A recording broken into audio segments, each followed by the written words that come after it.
Hey there everyone, Steve Gonzer, physical therapist with Run Smart Online, and I have my awesome NASA shirt on. It's backwards because I'm using my front camera.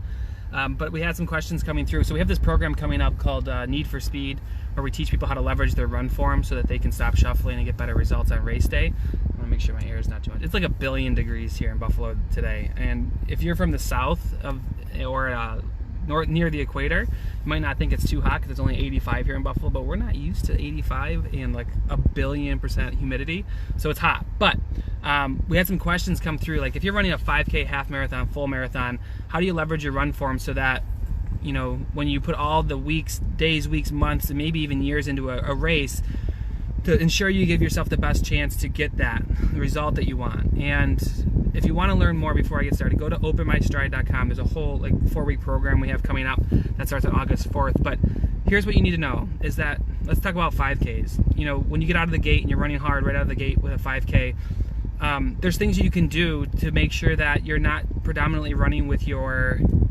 calves and your quads, and you want to run with your glutes and your hips and your core. And when you're a shuffler and you are kind of pitter-pattering down the road and you have this really short, high turnover type running, if you ever looked at a race photo and it looks like you're kind of walking, that's the kind of people I'm talking about. When you run like that, it actually slows you down a little bit. And for a run form standpoint from a 5K, you want to make sure that when you push off, this is probably not the best way to show this, but when you push off, you want to travel as far down the road as possible.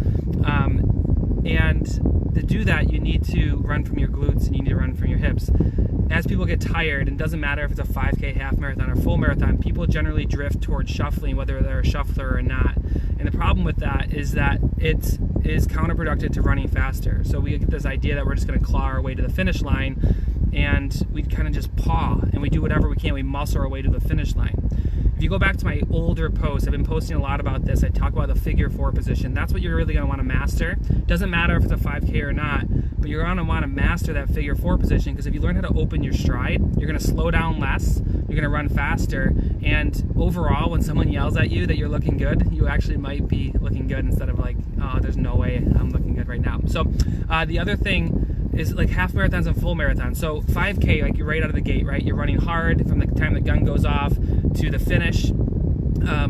And I hate 5Ks. I'm more of a distance guy myself, but you're running hard right from the start.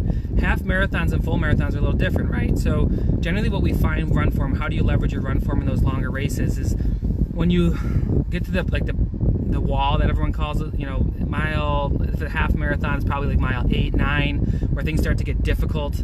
In a marathon, it's going to be like 16 to 20, where you're on the struggle bus, right, and you're suffering, and you have that thought in your head like, oh my God, I just want to be done with this now, and you know you have a lot more miles to go.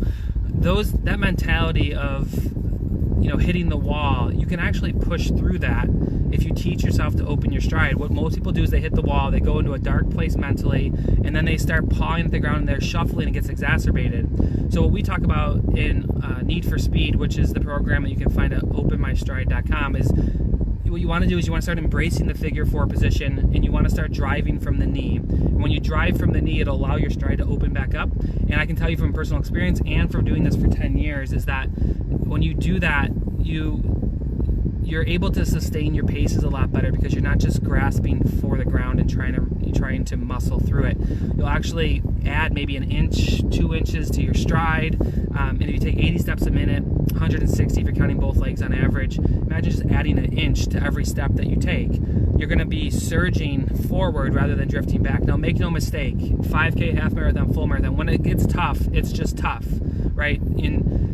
By leveraging your run form, you're gonna be able to sustain your paces a lot better. But here's the cool thing about this. So if you're training for a race right now, mentally runners think, if I just run a couple more miles, if I just do a couple more speed workouts, I can get faster, I can get a better result, I'll be more trained, I'll be more fit.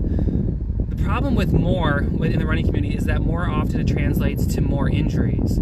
So when you think about, okay, you have this training plan, instead of going to the spot of maybe I can do a little bit more, maybe I can do an extra couple speed workouts or run harder, start thinking about, you know, you have this given training plan. If you can run more efficiently in that given training plan and on a race day, you're going to run faster without having to run more. So run form is so important to being able to get the results you want on race day and be able to surge the finish line. Traditionally, what we see is everyone either goes out too hard and they crash and burn. There's no substitute for that, make no mistake. But the people who run a smart race and see it fall apart later on, those are the runners that fall apart later on that can hugely benefit from opening their stride, improving their run form. Because when we teach this in Need for Speed, we actually kind of teach you how to sustain your paces as you're getting tired and fight back against fatigue. Instead of going to like a shuffling, grabbing for the ground, going into that dark spot, you can actually maintain your paces pretty well by leveraging your run form. So just know that if you go back to my older videos from this month, depending on when you're watching this, I talk a lot about the Figure 4 precision. That's what you're going to want to learn. It's what we teach in the Need for Speed program. If you're interested in learning more, go to openmystride.com. That program is going live here soon, and the price is going up. Depending on when you watch this, it's either going to be closing soon or it's going to be, the price is going up soon. So take a look at that and know that instead of doing more, do more quality and run more efficiently. So hope everyone has a great weekend, and I will talk to you guys soon. Let me know in the comments if you have any questions. Go to openmystride.com if you want to learn more about the program we have coming up. All right, bye guys.